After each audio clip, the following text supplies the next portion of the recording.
última vez fue Prioritize Sweeping, y en esencia viene de reconocer que aun cuando hace mucho sentido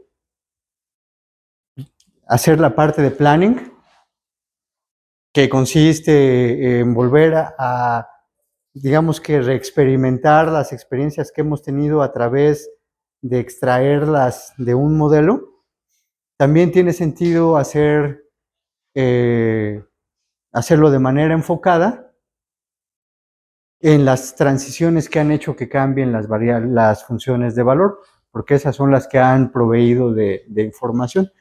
Entonces, en contraste con esta forma aleatoria básica que propone Daina, lo que vimos ahora es que se puede hacer de formas más eficientes, y en particular esta basada en prioridades, vimos que con este experimento nos da esta ganancia. O sea, mientras más abajo es mejor, porque es la cantidad de actualizaciones hasta llegar al óptimo, ¿no? Entonces, ¿qué tantas veces tenemos que mostrar la experiencia hasta llegar al óptimo? Y aquí en este caso, para diferentes tamaños de laberinto. Y entonces, como vimos Prioritize Sweeping, de lo que se trata es, de lo que se trata es de identificar transiciones que hacen cambiar fuertemente la función de valor, más allá de, cuando digo, bueno, fuertemente, ya más en concreto, más allá de un hiperparámetro, en este caso teta. Y entonces después seguimos la estructura de la función de actualización para fomentar que eso se propague, ¿no? Entonces, en el dibujo que hemos hecho, si identificamos que una transición de esta índole generó una buena recompensa, o en general generó una diferencia en el valor del valor Q de esta cosa, pues entonces nos convenía dejar que se propagara a todos los lugares a donde se tiene que propagar, ¿no?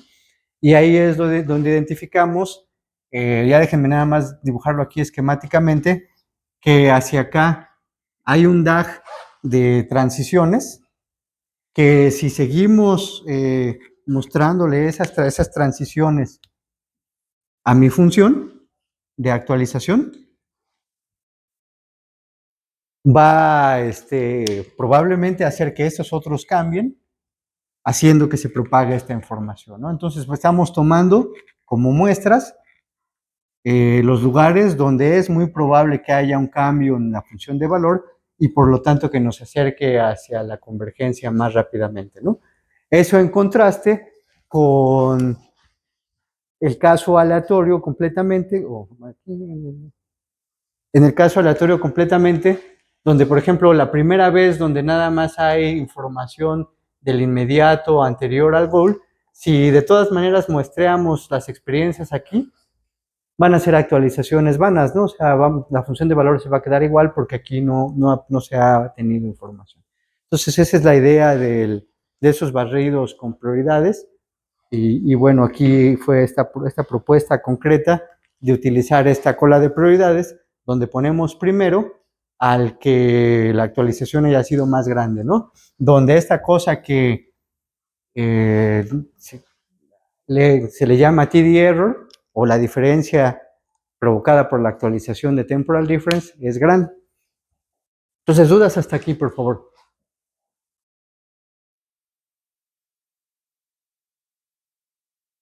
Bueno, entonces, si no, vamos a continuar.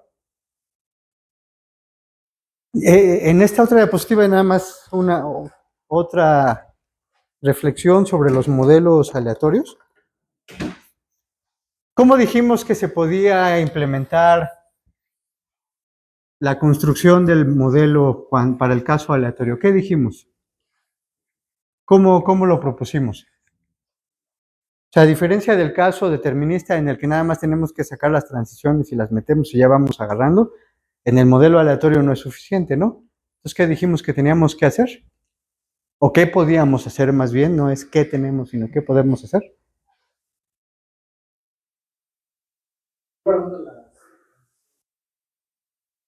Exacto, o sea, lo que dijimos es a veces que podíamos guardar las frecuencias de las transiciones. Entonces, si tenemos un par estado-acción, lo que podemos ir es viendo cuáles son todos aquellos lugares a donde transicionó, observando tanto la recompensa como el siguiente estado S', ¿no? Entonces, si guardamos las frecuencias de esto, después a partir de esas frecuencias, nosotros podemos, cuando vemos este par estado-acción, muestrear esa distribución que vimos y entonces pues ver a qué lugar vamos a brincar y con qué recompensa. Sí es eso claro? Bueno, ahora esto tiene la ventaja de que la memoria, aunque es mucha, está, está acotada a una cosa que se le conoce como el branching factor B, que es cuántas posibilidades de siguiente estado y recompensa hay dado este par, ¿no? O sea, dado este par, estado-acción, nosotros tenemos que llevar un numerito de cuenta para todos los posibles siguientes estados y recompensas, ¿no? Bueno, entonces a eso es lo que se le conoce como el branching factor. Entonces esto va a crecer tanto como el branching factor. Ahora, ¿qué otra forma se les ocurre para generar un modelo, para ir construyendo un modelo para el caso determinista que no vaya llevando la cuenta de los pasos en los que, del número de veces en los que caímos en cada uno de los pares recompensa siguiente estado? De que sea de programar mucho más fácil, pero que requiera más memoria, por ejemplo. O sea, una forma mucho más fácil, muy parecida a la anterior, que todavía recupera recupera la aleatoriedad del ambiente aleatorio, pero que no requiere que hagamos esta cuenta. O sea, es un poco así como más fuerza bruta en términos de memoria. ¿Qué podrían hacer? O sea, ahorita lo que en el caso determinista, o sea, tenemos nuestra tabla, nuestro modelo, es una memoria que por un lado tiene estado-acción y que nosotros accedemos a un siguiente estado y a la recompensa, ¿no? Y en el caso determinista, pues nada más es uno de estos, ¿no? Para el caso aleatorio, dijimos, tenemos uno de estos y luego aquí le tendríamos que agregar un caso más tal vez de su frecuencia, ¿no? De cuántos de esos hemos visto. Y bueno, ahora la pregunta es si se les ocurre otra forma, pero que no lleve la frecuencia y que de todas maneras me dé, siga capturando la aleatoriedad del ambiente. ¿Cómo podrían hacerlo?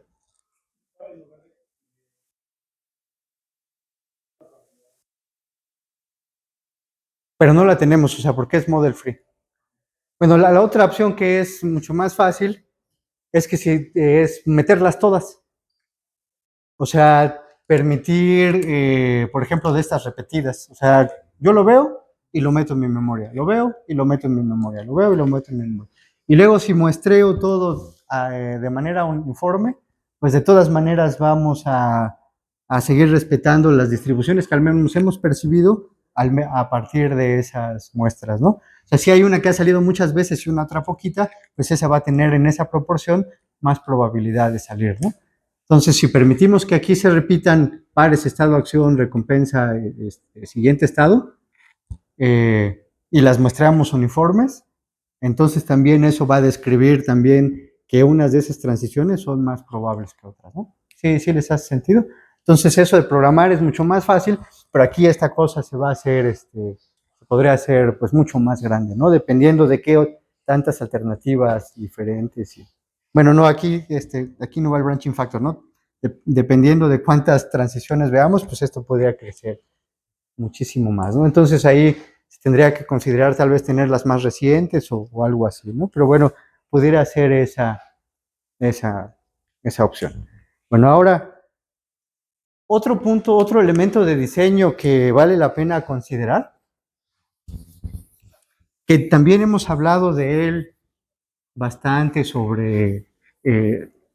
similar en casos anteriores, es la disyuntiva entre actualizaciones basadas en valores esperados y actualizaciones basadas en muestras. En el caso donde son puras muestras, por ejemplo, es Monte Carlo, Temporal Difference, donde nos empezamos a mover un poquito en la dirección del valor esperado. ¿En cuál fue? En Expected Sarsa, ¿no? Ahí, ¿por qué podíamos hacer el valor esperado? Porque el valor esperado era sobre la distribución de la política, ¿no? Que sí es conocida y entonces la podemos calcular. Y bueno, y ahora más para allá, más lejos, hacia valor esperado, ¿quién sería? Hacia el lado de cálculo de actualizaciones de las funciones de valor, moviéndonos hacia valores esperados, ¿a dónde llegaríamos? Algo que ya tenemos ahí medio olvidado, que es de lo primero que vimos. A programación dinámica, ¿no? La programación dinámica siempre hace el cálculo de todo el valor esperado, ahí sí además incluyendo la distribución que describe a quién, al ambiente, ¿no? A la política y al ambiente. O sea, ahí es el valor esperado sobre todo, ¿no? Sobre las distribuciones del siguiente estado y recompensa y también la política. Entonces son los dos extremos en el espectro, ¿no? Y entonces lo que vamos a hacer ahorita en esta sección es analizar y discutir qué será mejor o qué es lo que más me conviene en diferentes circunstancias.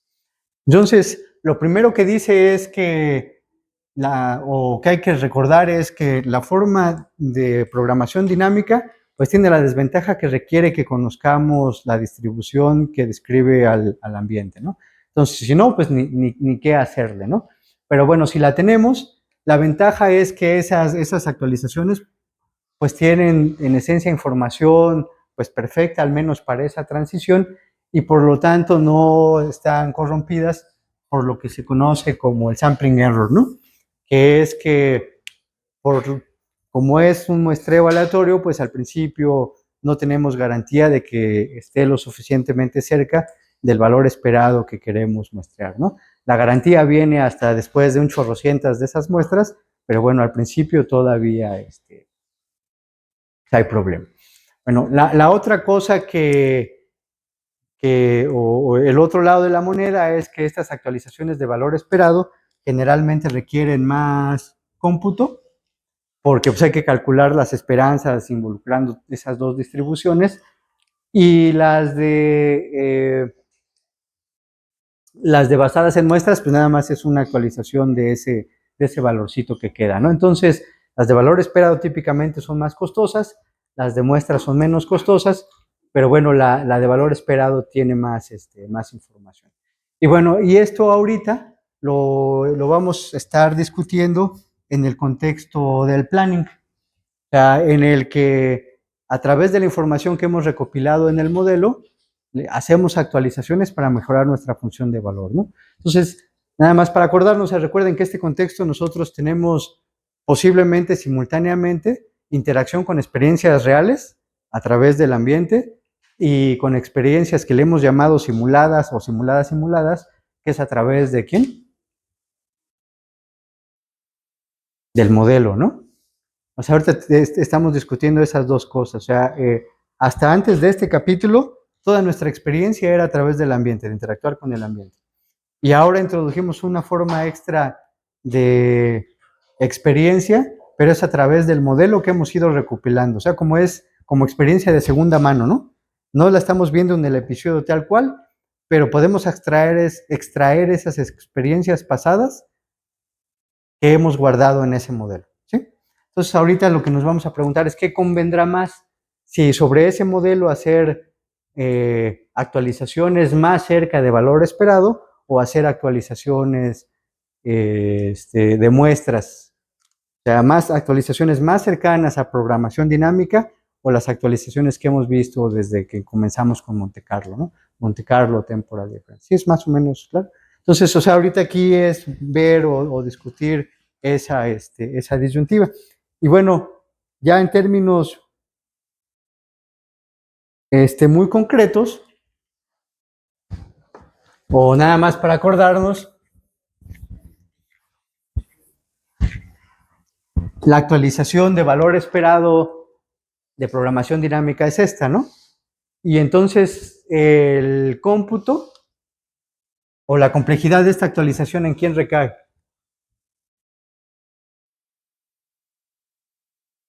¿En qué tantos son, no? O sea, qué tantas cosas vamos a sumar aquí, ¿no? ¿Sí están de acuerdo todos? Entonces a este total es lo que les decía, se conoce como el branching factor. Todavía no aparece, pero va a aparecer ahí, ¿no? O sea, cuántas sumas tenemos que hacer para calcular ese valor esperado, lo vamos a denotar por B y ese va a ser nuestro branching factor. Y bueno, en el caso de las actualizaciones de muestras, pues nada más es una de esas, ¿no? Entonces la diferencia en complejidad computacional es 1 contra B. Cuando hacemos una muestra de valor esperado a cuando hacemos una muestra, perdón, cuando hacemos una actualización de muestra a cuando hacemos una actualización de valor esperado. Sí, sí es claro para todos. O sea, si queremos actualizar el nuevo valor de Q con el valor esperado, tenemos que ejecutar esta suma, ¿no? Que ahorita le dijimos, vamos a denotar por B el número de cosas que tenemos que sumar ahí. Y cuando hacemos la actualización de una sola muestra, pues nada más es uno de ellos. No hay nada que sumar. Entonces la proporción es B a 1, ¿no? Al menos en complejidad temporal. ¿Sí están de acuerdo?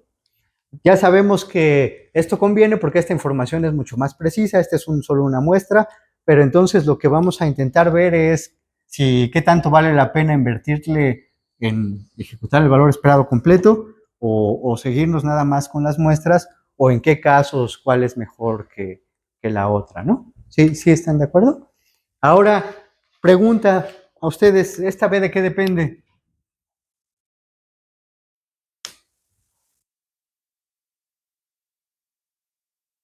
Sí, ese valor de B, ¿de qué depende? Del número de estados, en esencia, el número de estados y qué otra cosa más, de las posibles recompensas, ¿no? O sea, esto ya en concreto depende de quién, del ambiente, ¿no? O sea, la naturaleza del ambiente es la que me define esto.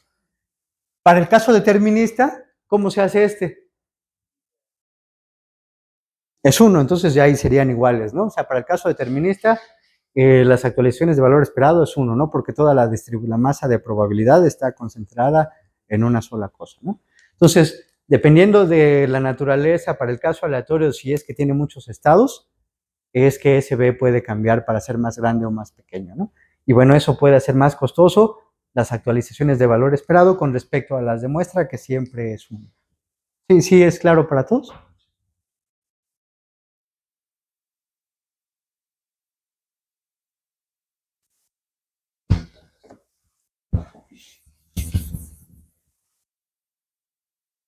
Bueno, entonces, como les decía, ese branching factor es el número de sumas que vamos a hacer. Ya en concreto son todos aquellos casos para los cuales esta probabilidad es diferente de cero y por lo tanto hay que sumar su contribución. Y bueno, eso es lo que vamos a utilizar ahorita un poquito más adelante para evaluar pues cuál es la pertinencia de usar una u otra opción.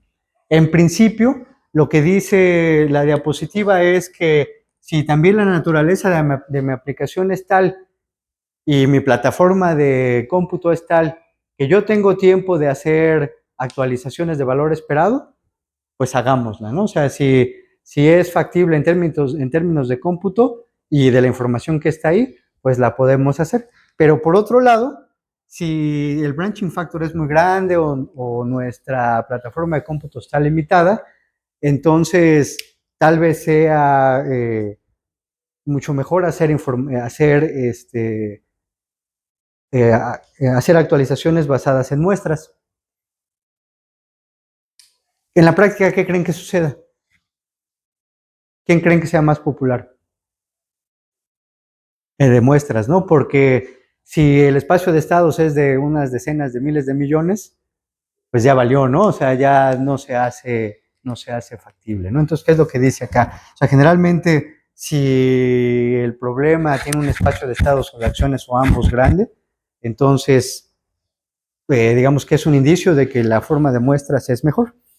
Y bueno, ahora aquí, como evidencia empírica, está este ejemplo que tenemos, o sea, este experimento. De hecho, este experimento favorece a las actualizaciones de valor esperado. O sea, porque en este caso es un ambiente en donde cada estado tiene otros B siguientes estados. Todos ellos o sea, están en un estado, déjenme lo dibujo, o sea, estando en un estado cualquiera, se puede transitar a cualquiera de los otros, B estados con la misma probabilidad. O sea, es un ambiente totalmente aleatorio donde se transita a cualquiera de los siguientes estados, a cualquiera de los vecinos, con la misma probabilidad. Y es una probabilidad, es una distribución que conocemos. Y la otra es que en este ejemplo vamos a suponer que la función de valor del estado que estamos observando o la función de valor de sus vecinos es correcta. En otras palabras, que cuando hagamos la actualización de valor esperado, como las funciones de valor de los vecinos son correctas, ¿cómo va a ser el valor de esta que estamos calculando? Correcta, exactamente. O sea, con una evaluación completa vamos a hacer el error a 0. Y es por eso que está puesto aquí. O sea, en ese caso, en el del valor esperado, comenzamos con error 1, empieza con error 1, pero cuando acaba los B pasos de hacer el cálculo de su valor esperado, el error se hace hasta 0, ¿no? O sea, es ese caso en el que estamos suponiendo de que tenemos bien el modelo y que entonces con un solo paso de actualización de valor esperado, que me incluye B iteraciones de ese cálculo de valor esperado, paso el error inicial que era 1 y lo dejo en 0. Esa parte sí es clara. Ahora, la comparación es contra actualizaciones de muestras para diferentes branching factors. ¿Qué dijimos que eran estos? ¿Qué es ese valor de B en este caso? Exactamente, ¿no? El número de vecinos. Entonces, por ejemplo, se ve que si el branching factor es pequeño, hacer actualización, bueno, ahora aquí en el eje de las yes, tenemos el error cuadrático medio, que por eso se baja a 0 con la actualización, y en el eje de las x es el número de actualizaciones de esta que estamos utilizándolos como nuestro cuanto de trabajo, ¿no? Es el que hacemos en cada una de las iteraciones de la suma, que para el caso de las muestras es uno solo, para el caso del valor esperado sería B en este caso, ¿no? Entonces, por eso cuando hacemos B de estas, acabamos en el de valor esperado, en el de muestras tal vez no, ¿no? Porque ahorita estamos pensando que son muestras al azar. Para el caso de un branching factor pequeño, se ve que aún después, por ejemplo, del doble de obtener muestras, pues el error todavía ha sido bastante grande, ¿no? Entonces, en ese caso, se ve que es mejor hacer esas muestras de valor esperado, porque son poquitas, ¿no? Y aquí, como son muestras aleatorias, pues puede ser que no agarre repetidas y así, y entonces la velocidad con que cae el error es mucho más chiquita. Pero por otro lado, miren, para el caso de branching factors grandes, o sea, ya desde 100, 1000 o 10,000, con una fracción bien chiquita del total de actualizaciones que requiriéramos para completar el valor esperado, el error ya bajó un montón. Entonces es mucho, o sea, digamos que es mucho lo que hemos avanzado con unas pocas o con relativamente pocas muestras, ¿no? Entonces, como esto refuerza la intuición que traíamos de la diapositiva anterior, que para el caso de espacios de estados y acciones muy grandes, intuíamos que eran buenas hacer el sabor de muestras, por acá se ve mucho más, ¿no? además de que me tomaría mucho tiempo llegar a completar el valor esperado, se ve que con pocas de ellas, de todas maneras, ya puedo avanzar bastante a reducir considerablemente el error, ¿no? Para branching factors cada vez más grandes. Ahora, les decía que este experimento además está cargado para el valor esperado, porque aquí estamos suponiendo que nuestro modelo es perfecto. Nos estamos suponiendo que el modelo del ambiente es perfecto y por eso con un solo cálculo de valor esperado ya acabamos. Ahora en la realidad nuestro modelo no va a ser perfecto, ¿no? Entonces después de un cálculo de valor esperado ni siquiera voy a estar aquí en cero en el error. Se va a depender de que también a través de también la experiencia hayamos mejorado nuestro modelo. Entonces, aquí, si se fijan, o sea, la otra cosa que es importante es que estas muestras no asumen ningún conocimiento del modelo. Y de todas maneras le va bastante bien, ¿no? Donde aquí sí suponemos un conocimiento del modelo. Entonces, aún en este caso en el que está hecho para favorecer completamente a los valores esperados, para un branching factor grande, hay una buena ventaja de muestrear de calcular con muestras, ¿no? Sí. Por ejemplo, para el branching de 2, a pesar Sí, pero en infinito. Igual esto ya se hace pequeño, pero pues se va a hacer cero hacia muy largo, ¿no? Ya en términos de cómputos, en realidad nunca intentamos hacerlo a cero, ¿no? Sino razonablemente pequeño para caminar en la dirección correcta. O sea, porque, muy buena pregunta, o sea, recuerden que uno de los temas que ha sido recurrente es que nunca aspiramos a calcular las funciones de valor exactas, ¿no? O sea, como que nada más las utilizamos para que nos guíen en nuestro camino de ir mejorando las políticas, ¿no? Pero es muy buena pregunta. Entonces, ¿más dudas, comentarios? Entonces, bueno, esta era entre la disyuntiva de hacer updates utilizando valor esperado o muestras, ¿no? Y bueno, pues la conclusión es que para ambientes con espacios de estado-acción grande y por lo tanto, y aleatorios, y por lo tanto muy probablemente branching factors grandes, pues es mejor la alternativa de hacer las actualizaciones a partir de muestras. Si el branching factor no es muy grande y tenemos información sobre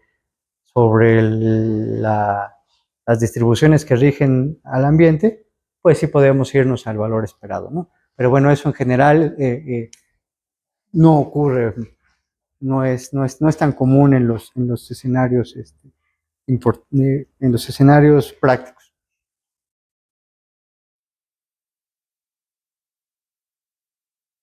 Bueno, hay otra forma que también ya medio discutimos, muy poquitito,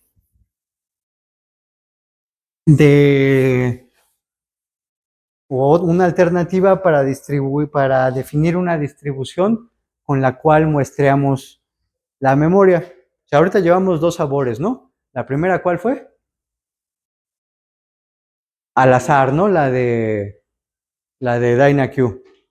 Luego la otra, lo que vimos fue Prioritized Sweeping. Y ahora, ¿qué otra distribución pudiéramos utilizar para extraer cosas de la memoria? Y por aquí igual dice,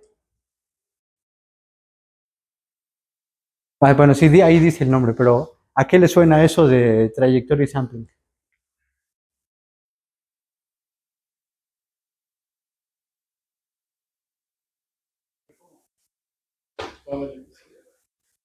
Más o menos, muy cercano. O sea, lo que propone Trajectory Sampling es muestrear el modelo utilizando la distribución non-policy. O sea, nosotros, ¿cuál es la distribución non-policy? ¿Qué es eso?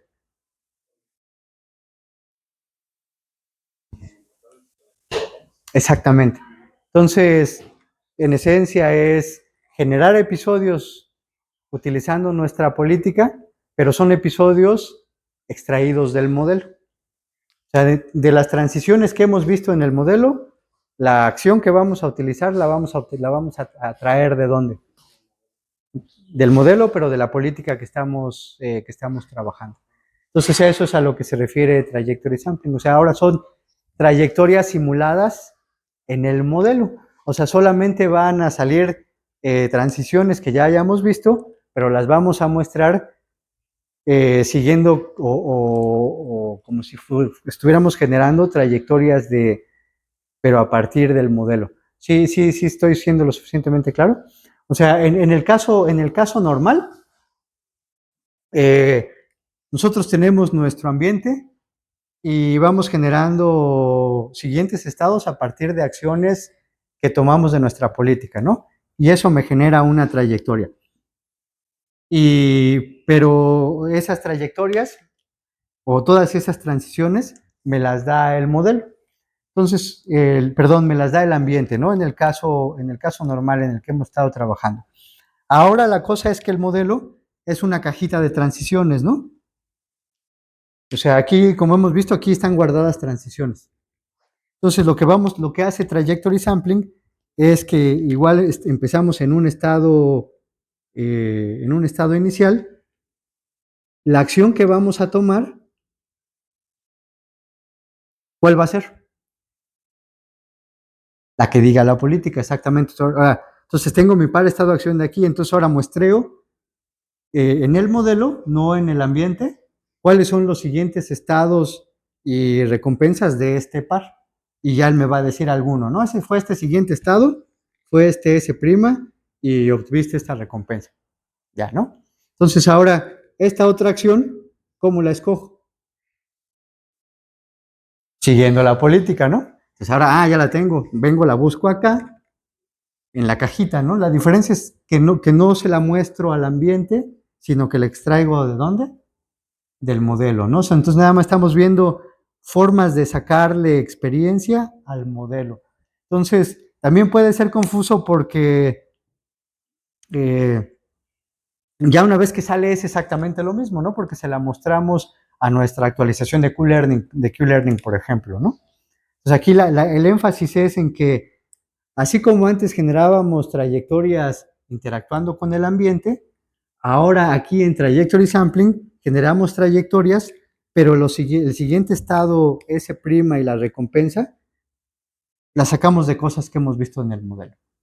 ¿Sí? Entonces esa es la única diferencia. Y bueno, ahora lo que viene en esas cajitas que están aquí bien chiquitas es un experimento donde vamos a comparar cómo cambia nuestra función de valor si hacemos trajectory sampling o si hacemos muestreo aleatorio. Ahora, este también es un caso, este es un caso particular, son tareas o son ambientes que se generan al azar. Tienen un número de estados S que es uno de los parámetros que vamos a ver. Cada estado tiene nada más 2 acciones definidas y cada una de ellas me lleva a ver siguientes estados. Todo esto también es generado al azar, ¿no? O sea, entonces para generar mi ambiente, genero mis S estados, a todos los estados les defino 2 acciones nada más, y a estas acciones al azar me llevan a otros B estados cualquiera de esas acciones. Pero eso es al azar, ¿no? O sea, es un ambiente aleatorio. Y luego, bueno, ahora, en cada momento, con probabilidad 0.1, se acaba el episodio. Y todas las recompensas se obtienen de una distribución gaussiana de media 1 y varianza, de media 0 y varianza 1. Es un ambiente aleatorio. Y bueno, lo que pretende este experimento es evaluar qué es mejor, ¿no? Si trajectory sampling o el sampling aleatorio con el que veníamos. Entonces, Dudas de las dos cosas. Primero, dudas sobre de qué se trata Trajectory Sampling. ¿Sí es claro? Entonces, a ver, va de nuevo. ¿Cómo escojo este primer estado? Aleatorio, ¿no? Un estado inicial. ¿Cómo escojo la recompensa? Con la política, ¿no? O sea, esta es, de esta la saco con pi. Y ya una vez que tengo mi par estado-acción, puedo venirme aquí déjenme, le ponemos, ¿qué es este cuadrito? El modelo. Busco ese par estado-acción y veo a dónde me lleva y es el que voy a poner acá en mi trayectoria y es el siguiente que voy a muestrear, el siguiente estado y la acción de dónde la voy a sacar, de pi, ¿no? Bueno, entonces así es como lo vamos a hacer ahorita. ¿Cómo le hacíamos antes? Tomábamos algún estado, agarrábamos pi y ¿quién me decía el siguiente estado de la recompensa? El ambiente, ¿no? Ese es el caso normal. Entonces aquí la única diferencia es que en lugar que me lo diga el ambiente, lo voy a sacar de mi modelo.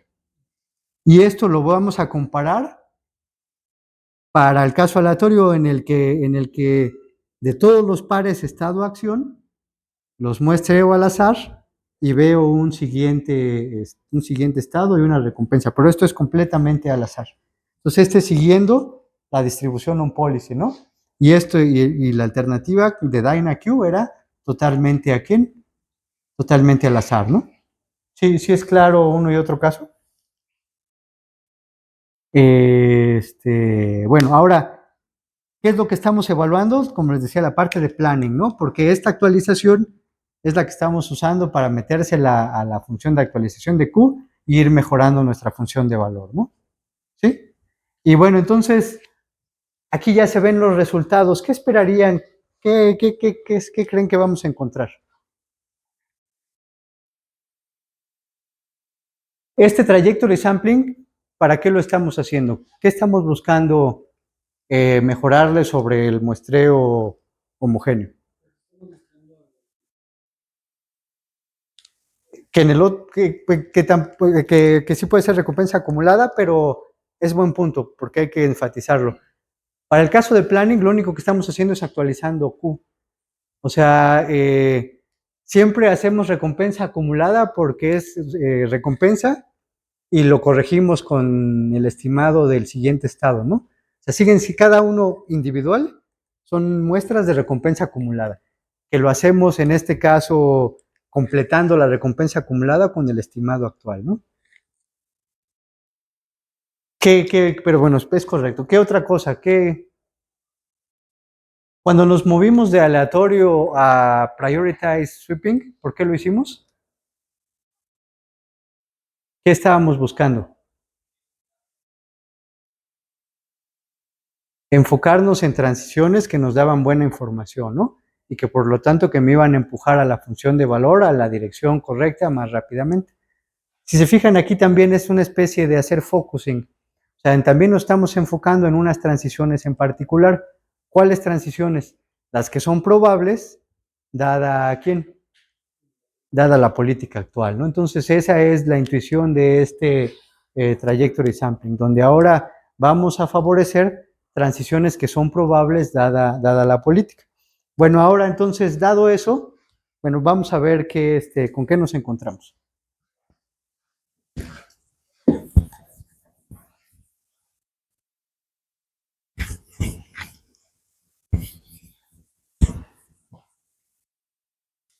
Entonces ahora aquí en el eje de las X es el número de expected updates que se van ejecutando y aquí es el valor del estado inicial. Entonces, mientras más grande es mejor. Entonces, para un branching factor de 1, vemos que este muestreado en policy crece mucho más rápido al principio, o sea, lo domina completamente al principio, pero después de un número de iteraciones se cruzan. Y si se fijan, eso es cierto para todos los branching factors.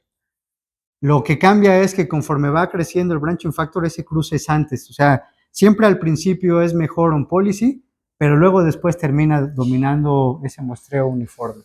¿A qué lo atribuyen?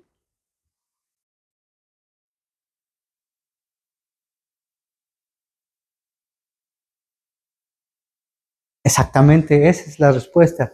O sea, en el on-policy ganamos, hacemos ganancia en encontrar la función de valor, porque efectivamente estamos muestreando las transiciones que son más relevantes dada la política.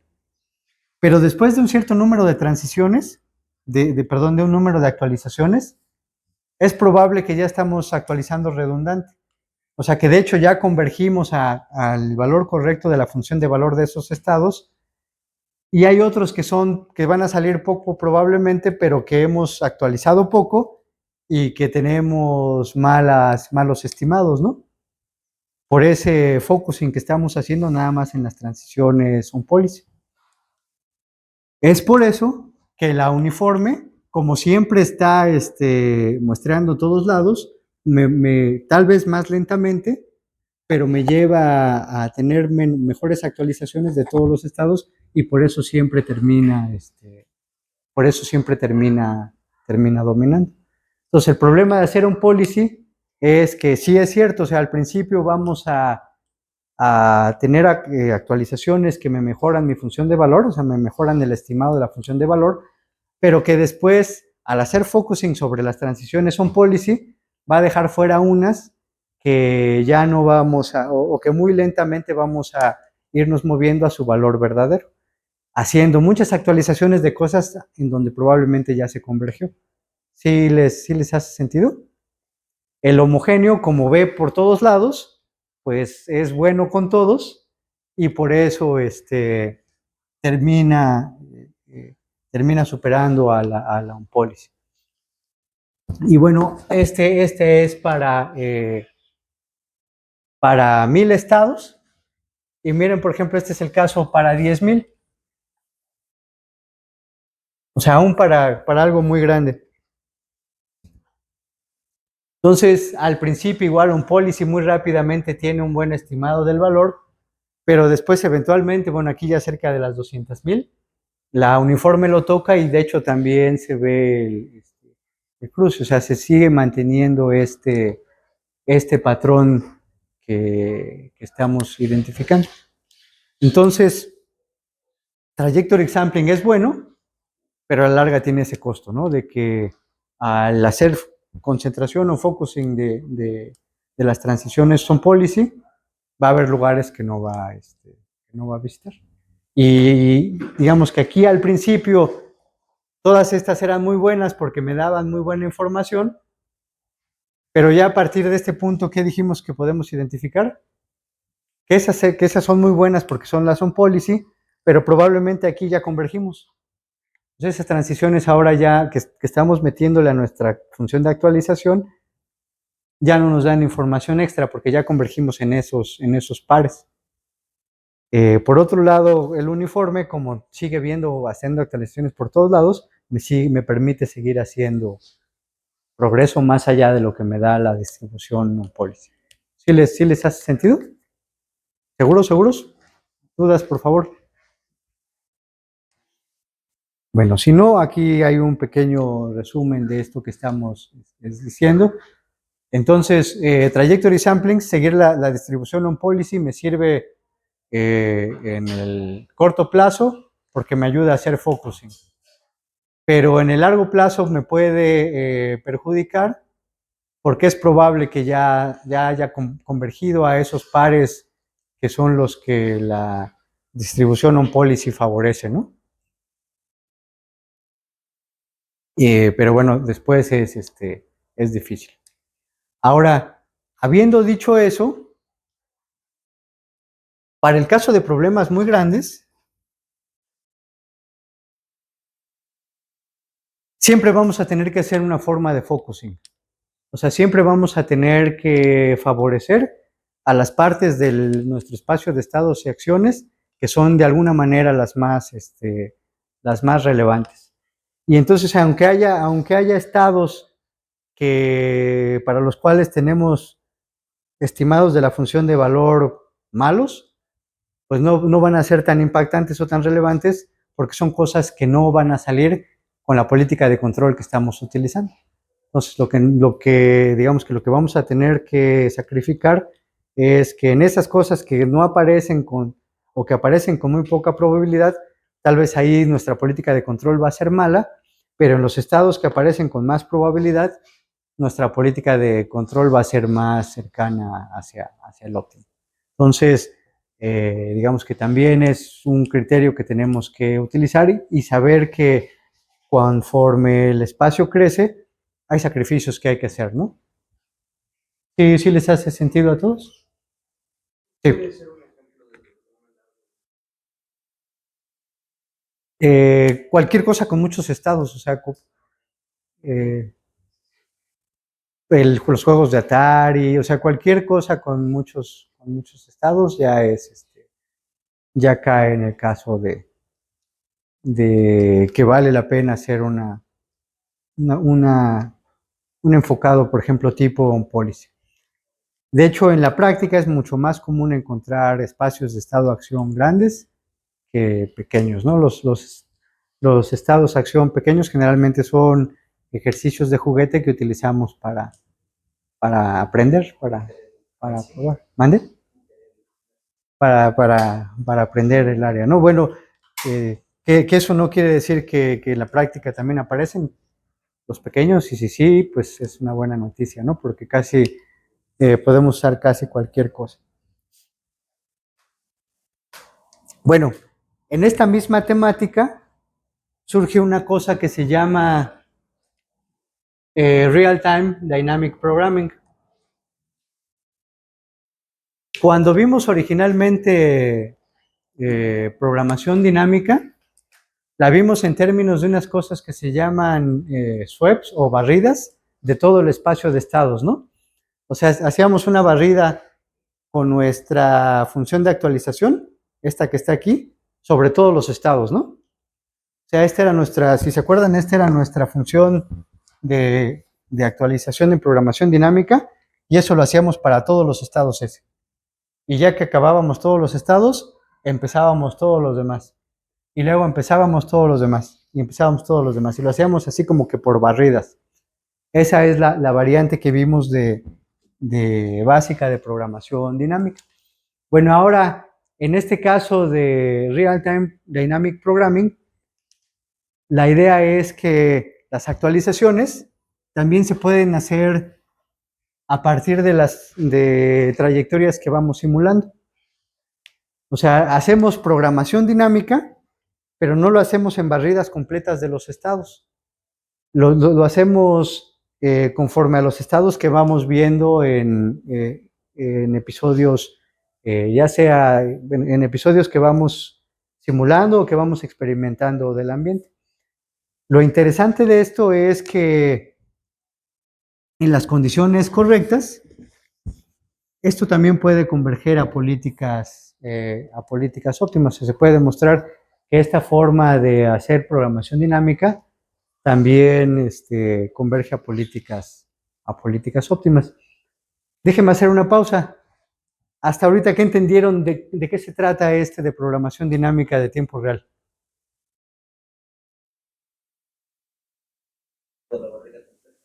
Exactamente, o más o menos así, ¿no? O sea, en la programación dinámica lo que nosotros teníamos era nuestra tabla de todos los estados, y en cada iteración barríamos todos estos estados aplicando la función de actualización, y digamos que eso me daba una nueva tabla, ¿no? Que era la BDK más 1, después de hacer eso. Y luego así hacemos una nueva tabla, una nueva tabla, una nueva tabla. Entonces ahora aquí en este caso, en el de programación dinámica, de tiempo real, lo que estamos haciendo es generar un episodio. Y conforme vamos viendo los estados, es que nada más a ese estado le aplicamos su actualización. O sea, es lo mismo que en el caso anterior, pero suponiendo que tenemos el modelo y conocemos el modelo, y por lo tanto podemos aplicar programación dinámica. Entonces, esta es la idea de programación dinámica de tiempo real. Hacer lo mismo para ese caso donde podíamos tener soluciones analíticas, porque conocíamos la distribución que rige el ambiente. Ahora, como en el caso anterior, seguir la distribution on policy me va a hacer que unos estados los tenga buenos y otros no, ¿no? De hecho, pudiera ser el caso de que haya estados no alcanzables para la distribution on policy y en esos estados, ¿cómo va a ser nuestro estimado?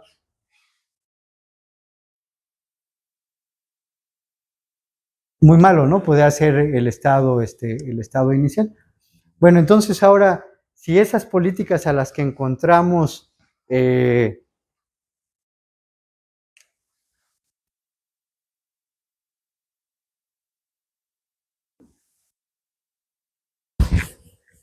son buenas para todos los estados alcanzables desde los estados iniciales y las políticas de control óptima, se les llama políticas óptimas parciales. O sea, porque los estados que son relevantes, los que son alcanzables desde una política óptima, todos ellos tenemos su valor correcto y todos los otros estados tal vez no.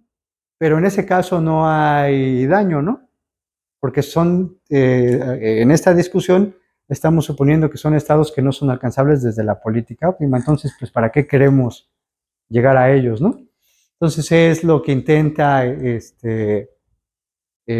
ilustrar esta figura de aquí. O sea, que lo que quisiéramos es tener una política parcial para los estados que son alcanzables desde los estados iniciales y cualquiera de las políticas óptimas. Y para los que no son alcanzables por las políticas óptimas, pues no importa que nunca les haga actualizaciones, porque no me interesa caer ahí, ¿no? Bueno, entonces esta es la idea de la programación dinámica de tiempo real, que igual, ¿en qué caso se vuelve relevante?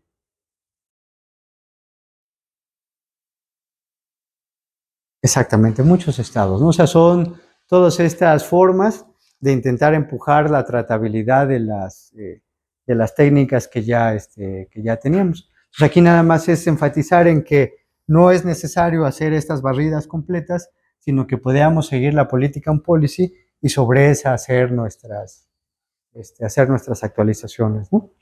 Y como les decía, lo padre es que para un conjunto de tareas se puede demostrar que esta programación dinámica de tiempo real llega a la política óptima parcial. Entonces es algo que sí vale la pena hacer en esas situaciones, ¿no? Dudas, por favor.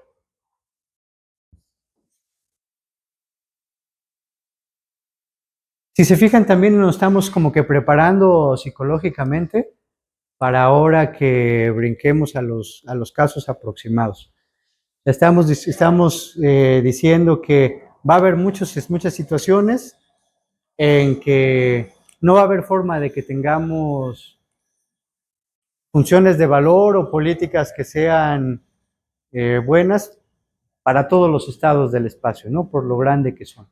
Entonces, lo que vamos a necesitar es algún mecanismo para podernos concentrar en las partes interesantes, ¿no? En las partes o en tal vez las más relevantes que pudiéramos nosotros identificar. Y bueno, entonces esta es una forma hacia allá en ese camino. En este caso en particular, digamos que la buena noticia teórica es que, dado algunas condiciones, además se puede demostrar que la política que se obtiene es óptima parcial, ¿no? Y digamos que aquí que ese sería el concepto importante, ¿no? Que poder demostrar que para los estados en los que la política que encontramos no es buena o no es nada, son estados que no deben ser, ¿qué? ¿Mande? Irrelevantes en términos así ya bien concretos. ¿Qué sería, qué le da esa categoría de no ser relevante a un estado? No es alcanzable por ninguna política óptima, ¿no? Entonces, un estado que no es alcanzable por ninguna política óptima, pues no me importa, ¿no? Porque ¿para qué quiero estar ahí, no? Si digamos que todo nuestro juego ha sido aprender a llegar a estados buenos, estados que mi política o que hemos identificado que debo de, que me gusta caer en ellos. Y ya también nada más, ¿y por qué me gusta caer en ellos?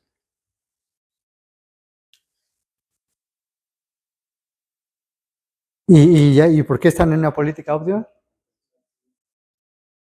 Exactamente, ¿no? Porque son los lugares que me maximizan las recompensas. Son lugares de mucha recompensa.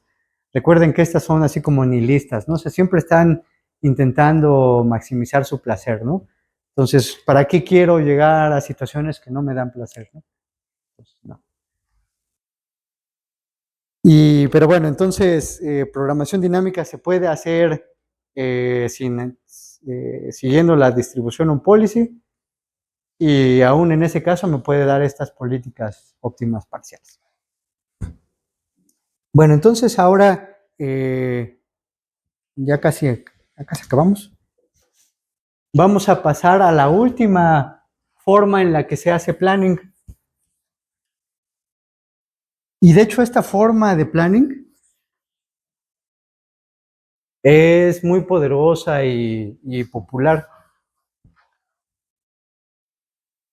El AlphaGo, que le ganó al campeón mundial de Go, de hecho usa esta forma que vamos a ver de planning.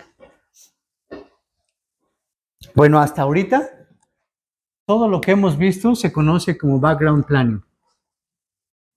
Y es background planning porque son actualizaciones que la gente puede estar haciendo en paralelo con la ejecución de los episodios de la gente en el ambiente en el que está interactuando, ¿no? Ahora, en este caso y bueno, y si se fija en este background planning, no está relacionado o no lo hemos relacionado de ninguna manera con la o al menos no lo hemos relacionado de manera directa con el episodio, ¿no? Que está ejecutando la gente. O sea, dijimos que son dos tareas independientes.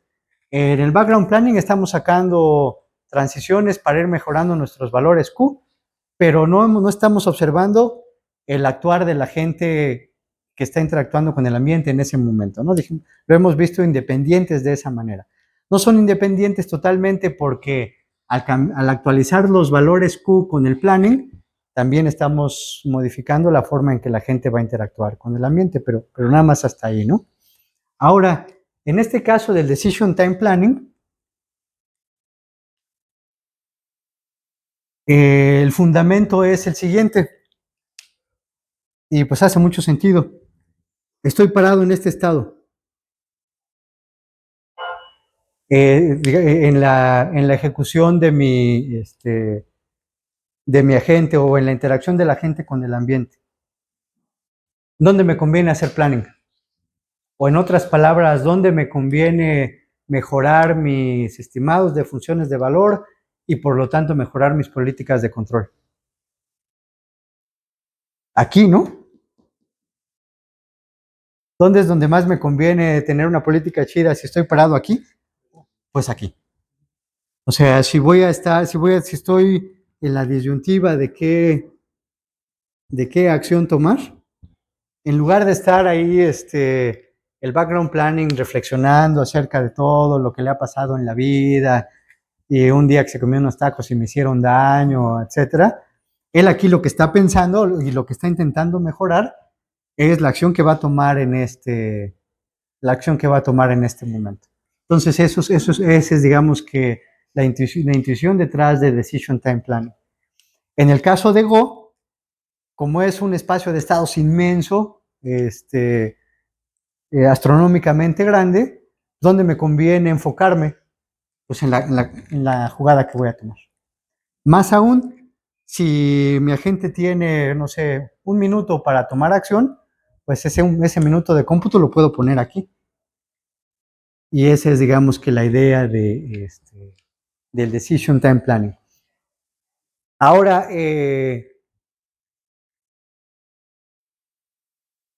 muchos de estos esquemas de Decision Time Planning, de hecho, van al extremo de que, aun cuando le utilizan mucho cómputo para decidir cuál es la acción que van a tomar, una vez que brincan hacia el siguiente, tiran este cómputo a la basura. O sea, hay casos extremos en que todo la parte de toma de decisiones se va haciendo al momento. O sea, al momento en el que caemos en el estado y vemos cuál es la mejor opción y cualquier función de valor o lo que sea que hayamos calculado se tira a la basura y se vuelve a hacer lo mismo en el siguiente, desde el siguiente punto. O sea, ese es, digamos, que el extremo de de Decision Time Planning. Hay opciones en las que, como todos debemos ver, es razonable. O sea, si mejoré funciones de valor de alguna parte del subgrafo al que puedo llegar, pues ¿para qué lo tiro, no? Lo puedo aprovechar porque es muy probable que al brincar a uno de ellos, lo que sea que haya calculado en ese momento lo pueda utilizar en el siguiente paso. Pero bueno, la idea de Decision Time Planning es eso, ¿no? De enfocar ahora la parte de planning en el estado actual. Y a ver nada más otra vez, ¿qué es planning?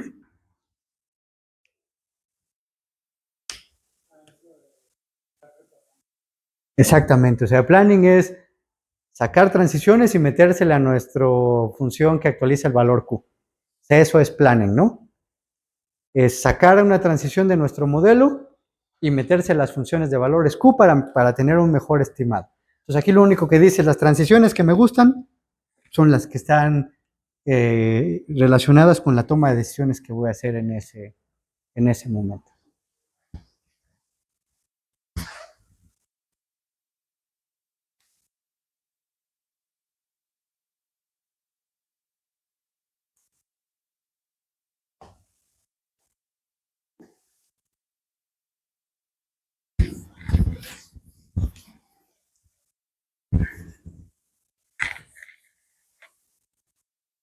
Las técnicas clásicas de juegos de inteligencia artificial caen en esta categoría.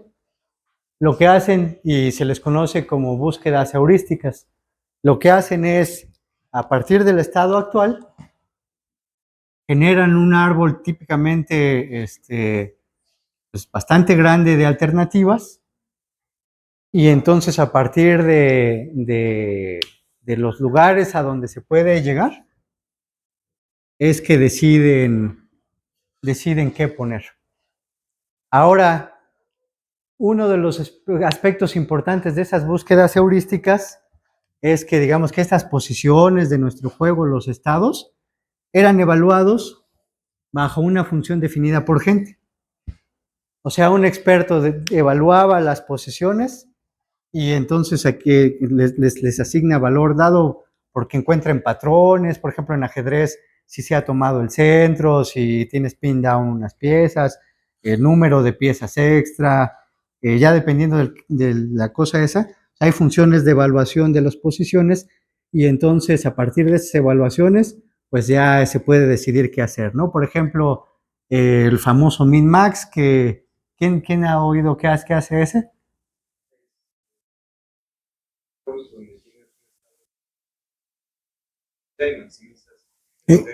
Es correcto, y de hecho generalmente tomas la acción donde te vaya lo peor posible, es lo mejor, ¿no? Y bueno, hay otros, exactamente, ¿no? O sea, hay muchos esquemas así. Entonces, todos esos son casos de Decision Time Planning, donde digamos que mucha de la información está dada en esta función y lo único que se hace es ver este árbol de los lugares a los que puedo llegar, ¿no? Pero digamos que este es handcrafted, le dicen, ¿no? Alguien puso esta cosa para evaluar. A diferencia de lo que nosotros haríamos, que estos ¿qué serían, por ejemplo?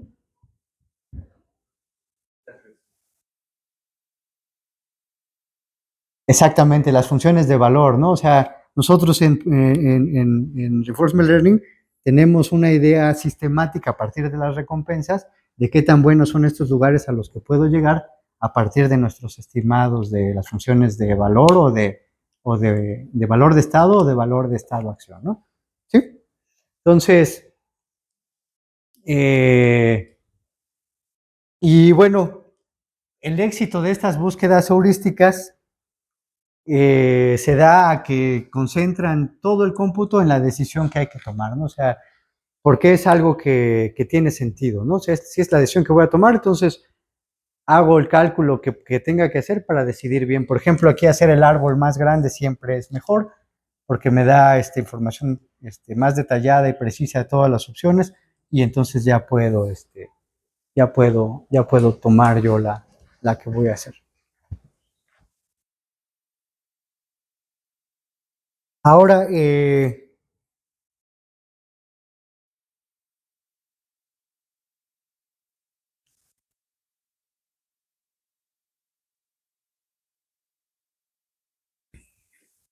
nosotros ahora en Reinforcement Learning, ¿qué pudiéramos hacer? Bueno, déjeme ponerle la figura.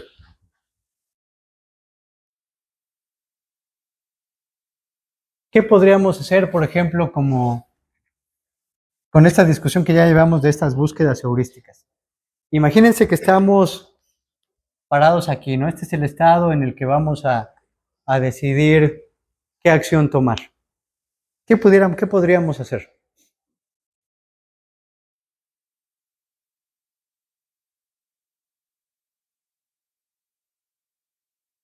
Sí, eso ya es lo que vamos a hacer después, está muy bien.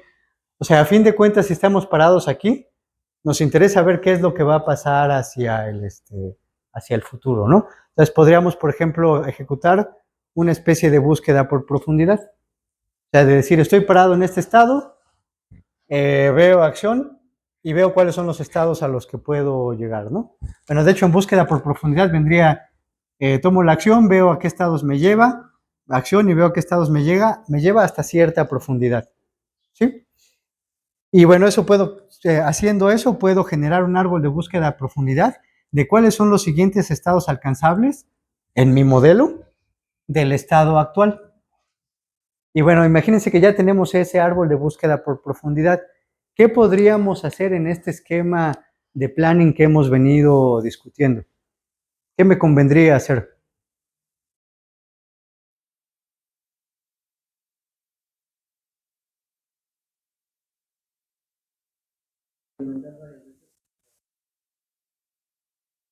Más o menos. O sea, ahorita imagínense que hasta esto sea determinista, ¿no? Que esos son lugares a los que puedo llegar.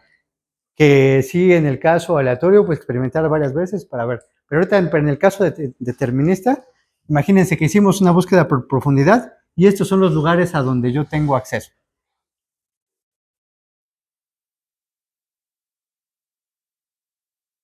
Eso ya lo podría hacer después, pero en este esquema en este problema básico que tenemos, en el que recuerden, teníamos nuestra caja de modelo y comenzamos muestreándola como al azar, ¿no? O sea, este era nuestro modelo. Y recuerden que planning es sacar cosas de aquí y enseñárselas a quién?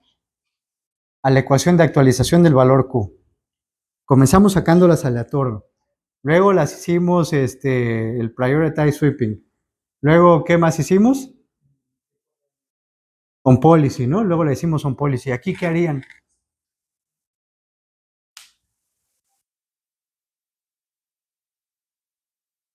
Pues, ¿por qué no sacamos estas, no? A las que vamos a muestrear de aquí, pues son estas.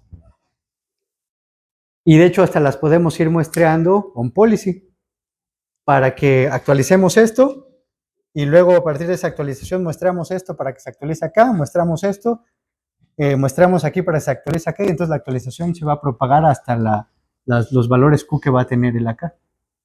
¿Sí, sí lo miran? O sea, lo que estamos identificando aquí, cuáles son las transiciones, a cuáles son los pares estados valor que me conviene sacar de aquí para mejorar mis valores Q y mi conocimiento de esta parte del entorno se propague en mejores estimados de estos dos valores Q, que en este caso son los que voy a querer, que voy a poder querer determinar. Entonces, si se fijan, ese es un focusing para mejorar mi estimado de las dos acciones que tengo en este momento. Y entonces lo único que hicimos es reconocer, bueno, ¿qué necesitamos para eso? Pues bueno, necesitamos identificar cuáles son las transiciones posibles a partir de este estado y estas acciones, y estas son las que voy a venir a buscar en mi modelo y se las voy a enseñar a quién. A mi función de actualización del valor Q, ¿no? O sea, es exactamente lo mismito, pero en lugar de haber muestreado al azar, haber muestrado probability sweeping, en lugar de haber hecho un policy, pues saco explícitamente las que necesito para mejorar mi información sobre la decisión que voy a tomar. Y entonces, ¿cómo identificamos las que necesito? Bueno, haciendo esta búsqueda por profundidad, por ejemplo, para que también pudo haber sido una búsqueda por amplitud, pero ahorita me dicen qué ventaja puede hacer la búsqueda por profundidad. Haciendo una búsqueda por profundidad para identificar cuáles son los pares estado-acción que vienen después en mi horizonte de toma de decisiones, ¿no? O sea, aquí el tiempo, ¿de dónde a dónde va fluyendo en esta figura? El tiempo. O al revés, o mi proceso de decisión de Markov. Viene de arriba para abajo, ¿no? O sea, el pasado, y ahorita estoy pasado aquí, estoy puesto aquí, este es el presente, y esto que descubrí acá es el futuro, ¿no? Son los posibles lugares a los que puedo llegar. Entonces ahora lo único que hago es para mejorar mi información de los valores Q de estos dos pares, que son las acciones que puedo tomar, lo que identifico cuáles van a ser los pares estado-acción relevantes para este valor Q, para eso sacarlos de mi modelo, mostrárselos a mis valores Q, de esa manera se van a mejorar, a mi función de actualización de valor Q, se van a mejorar estos valores Q, y si sigo para arriba se van a mejorar y por lo tanto al final los que quiero yo, a los que quiero yo llegar. O sea, nada más lo único que estamos haciendo es identificar cuáles son las transiciones que me conviene utilizar para mejorar mis estimados, ¿no? ¿Por qué? Porque son los lugares a los que puedo llegar más allá del horizonte de mi decisión que voy a tomar aquí. Pero ahí no tendría una desventaja ya que analizamos todos los estados del rango.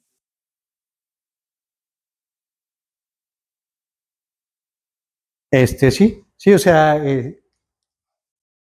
en principio sí, es muy buena pregunta. Digamos que finalmente nada más, bueno, siempre, ¿no? Voy a tomar una acción y pues realmente lo que me terminó sirviendo, digamos, para este episodio es este pedazo de acá, ¿no? Y pues este que era bien grandote ya no sirvió. Eso hubiera sido en las búsquedas heurísticas anteriores, pero aquí en Reinforcement Learning, ¿qué pasa? Ya mejoramos nuestros estimados Q de todo esto.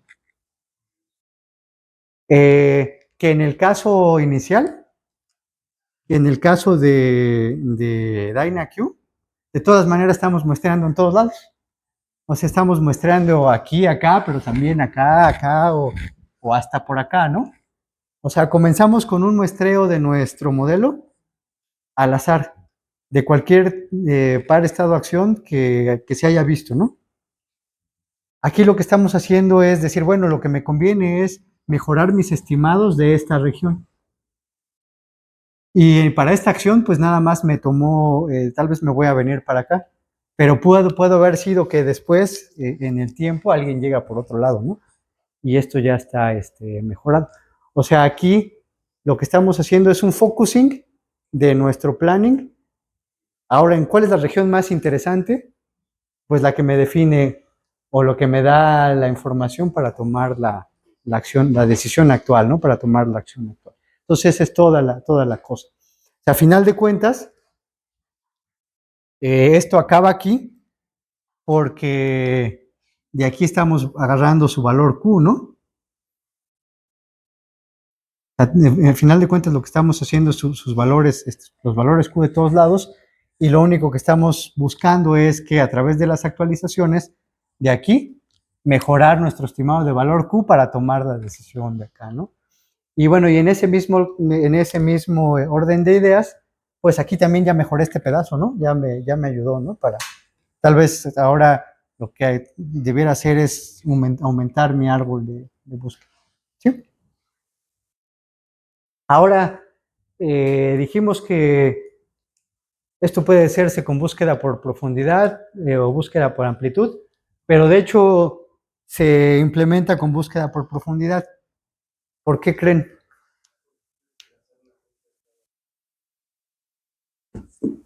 que también pudiera ser, también lo podemos lograr en la de amplitud.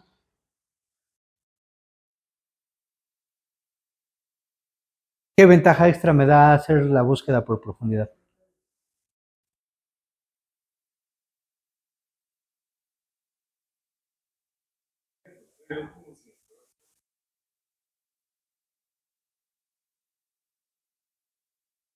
Exactamente, también me da el orden en el que tengo que hacer la actualización.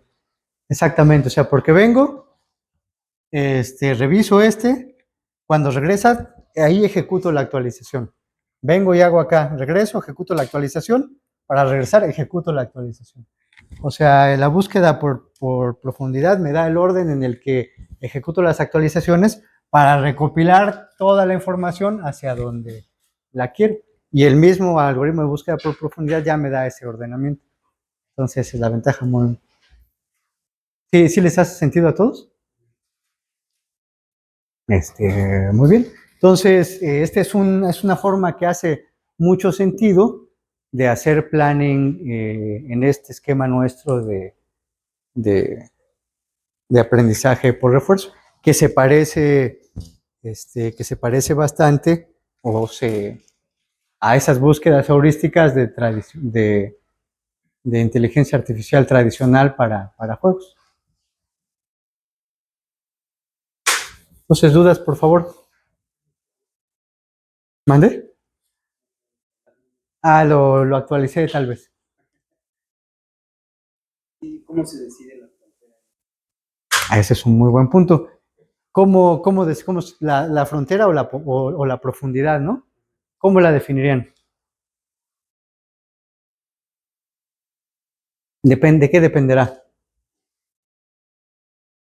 Tiempo de cómputo. Y tiempo de cómputo y la naturaleza de tu aplicación. O sea, si tu aplicación te requiere responder muy rápido, bueno, pues eso te limita a qué profundidad. De hecho, si te requiere responder muy rápido, esto ya no sirve. Ya no puedes hacer planning. O sea, vas a tener que decidir con la actualización que tengas en el momento. Pero ya dependiendo del tiempo y tu plataforma, tú puedes decidir qué tan profundo te vas a ir. Entonces, dudas, por favor. Entonces recuerden, o sea, aquí lo único que hicimos es una forma de identificar qué sacar de nuestro modelo para actualizar el valor Q, ¿no? Comenzamos sacando al azar, después lo hicimos con esos prioritize sweeping, como que intentando sacar los lugares de mayor jugo. Luego, ¿qué fue? ¿Mande? Luego fue un policy, porque digamos que ahí la intuición es que son los lugares importantes en general para la distribución. Y bueno, aquí es decir, pues lo que más me importa es decidir bien ahorita, ¿no? Y entonces lo enfoco hacia ese lugar. Y les digo, una forma, ahorita lo vamos a ver la próxima vez, que sigue esta intuición es, de hecho, a la que se le atribuye el éxito de AlphaGo. O sea, más allá de el resto de la infraestructura de Reinforcement Learning, donde se atribuye que fue el éxito, fue en utilizar un esquema de este tipo. Nada más que en ese caso, en lugar de generar todo el árbol, así como está acá, es un árbol Monte Carlo también, un Monte Carlo Tree Search. Lo vamos a ver hacia adelante. En esencia es más o menos sencillo. Pero bueno, entonces vamos a dejarle aquí